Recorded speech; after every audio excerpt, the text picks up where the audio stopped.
I pretended to be homeless for a month to see which friends would actually help me. Last spring, I was going through one of those rough patches where everything felt uncertain, and I started questioning who actually cared about me versus who just kept me around for convenience.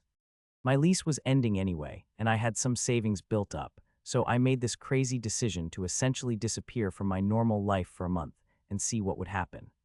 I told my landlord I wouldn't be renewing and packed up all my stuff into a storage unit across town.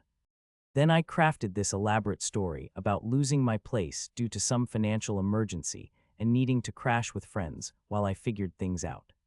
The plan was to reach out to different people in my circle and see who would actually step up when I needed help.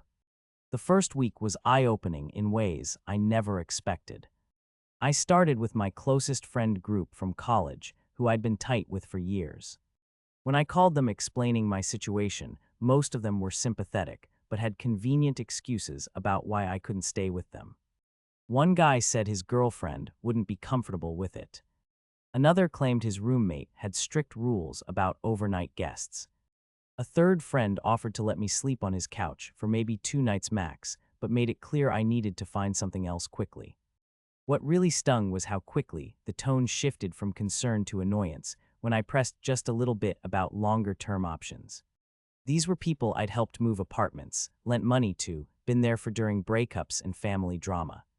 But when I needed something substantial, they all seemed to vanish into excuses and awkward silences. Meanwhile, I was actually sleeping in my car, most nights in different parking lots around the city. I'd rotate between a 24-hour gym parking lot, some residential streets, and occasionally a rest stop on the highway outside town.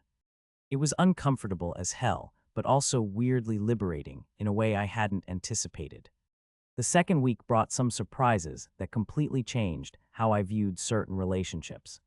My neighbor from my old apartment building, this older woman I barely knew beyond polite hallway conversations, somehow heard about my situation through the building gossip network.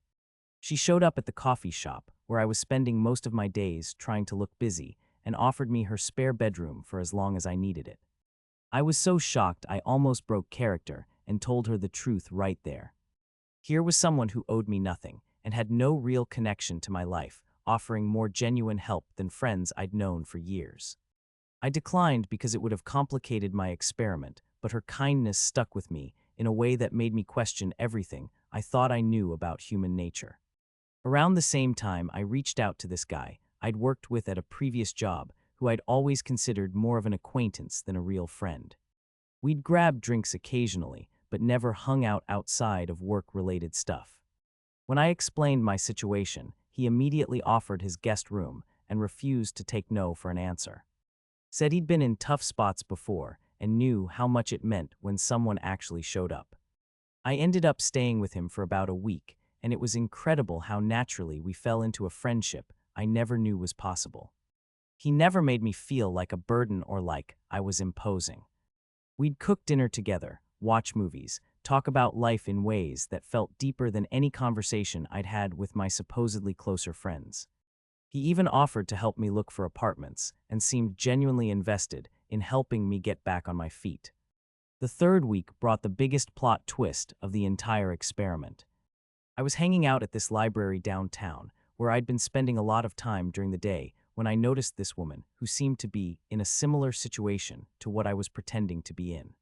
She was clearly living rough, had all her belongings in a backpack, and was using the library as a safe, warm place to spend her days. We started talking, and she shared her story about how she'd ended up on the streets after a series of bad breaks and family problems. Listening to her real struggles, while I was playing pretend with my fake homelessness, made me feel like the biggest fraud in the world. Here I was conducting some social experiment, while she was actually living the nightmare I was only pretending to experience. But then something unexpected happened. She started looking out for me in small ways, sharing information about which places were safe to sleep, where you could get free meals, which public bathrooms stayed unlocked at night. She was offering help and companionship to someone she thought was in the same desperate situation, even though she had almost nothing herself. That's when I realized how selfish and naive my entire experiment had been. I wasn't learning anything meaningful about friendship or human nature. I was just playing games with people's emotions while real people were actually suffering. The guilt started eating away at me, but I was too deep into the lie to know how to get out without looking like a complete psychopath. The fourth week, everything started falling apart in ways I never saw coming. My coworker friend who'd been letting me stay with him started asking more detailed questions about my situation and my plans for getting back on my feet. He offered to help me apply for assistance programs and connect me with social services. His genuine concern and willingness to help made me feel even worse about deceiving him. Meanwhile, several of my college friends had apparently been talking among themselves about my situation behind my back.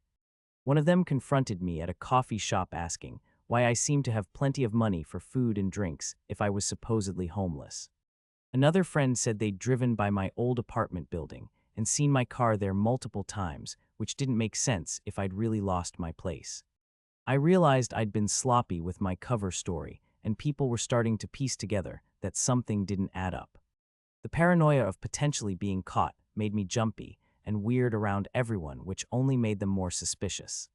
I was trapped in this web of lies I'd created and couldn't figure out how to get out without destroying relationships and looking like a manipulative freak. The breaking point came when the woman from the library, who I'd gotten to know pretty well by then, invited me to stay in this abandoned building where she'd been sleeping with a few other people in similar situations.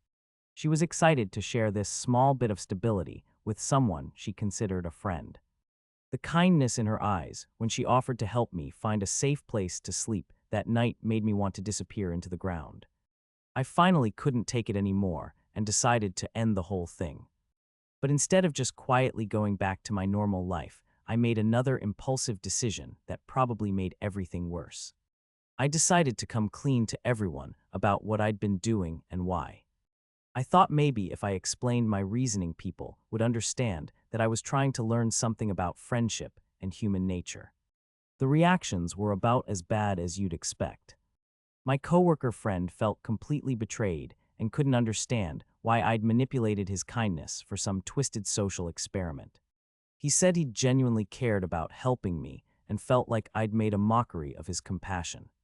The hurt in his voice when he told me he never wanted to see me again was devastating. My college friends were a mix of angry and confused. Some felt vindicated that they'd been right to be suspicious, while others were mad that I'd tested their loyalty without giving them a chance to prove themselves. The friend who'd offered his couch for 2 nights said he would have done more if I'd been honest about needing help instead of playing games. But the worst part was telling the woman from the library what I'd really been doing. She looked at me like I was some kind of monster when I explained that I'd been pretending to be homeless while she was actually living on the streets. She said she couldn't believe someone would fake that kind of desperation and suffering for fun. The disgust in her eyes haunted me for weeks afterward. Most of my relationships never recovered from the whole thing.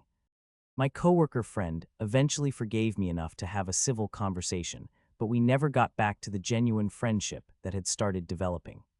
Several of my college friends cut me off completely, while others kept me around, but with a layer of distrust that wasn't there before. The experiment taught me things I never wanted to learn about myself and human nature. I discovered that I was capable of selfishness and manipulation that I'd never recognized before. I learned that good people will help when they can, but everyone has limits and circumstances that affect their ability to be there for others.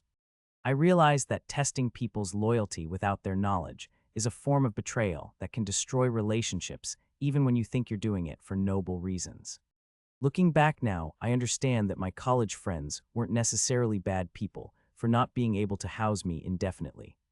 They were young adults trying to figure out their own lives and relationships. Having someone crash on your couch for weeks can create stress and complications that aren't always visible from the outside. My coworker friend showed me what real friendship looked like, but I almost threw it away by lying to him about who I was and what I needed. The whole experience changed how I approach relationships and trust. I stopped expecting people to prove their loyalty through grand gestures and started appreciating the smaller ways people show they care. I learned that kindness often comes from unexpected places and that judging people based on their ability to help during crisis situations isn't fair or meaningful. I also gained a deeper appreciation for what actual homelessness and poverty look like. My month of playing pretend gave me a tiny glimpse into the daily struggles and indignities that people face when they're genuinely displaced. The woman from the library taught me more about resilience and human dignity than I'd learned in years of comfortable middle-class existence. These days, I try to be more direct about what I need from people, instead of creating tests or expectations they don't know about. I've rebuilt some of the relationships I damaged, though others were probably beyond repair. I volunteer at a shelter downtown, now partly out of guilt, but mostly because I want to do something meaningful with what I learned from that experience. The whole thing was stupid and selfish, and I hurt people who didn't deserve it. But it also taught me lessons about friendship, honesty, and privilege that I probably needed to learn. I just wish I could have learned them without causing so much pain for people who were only trying to help me.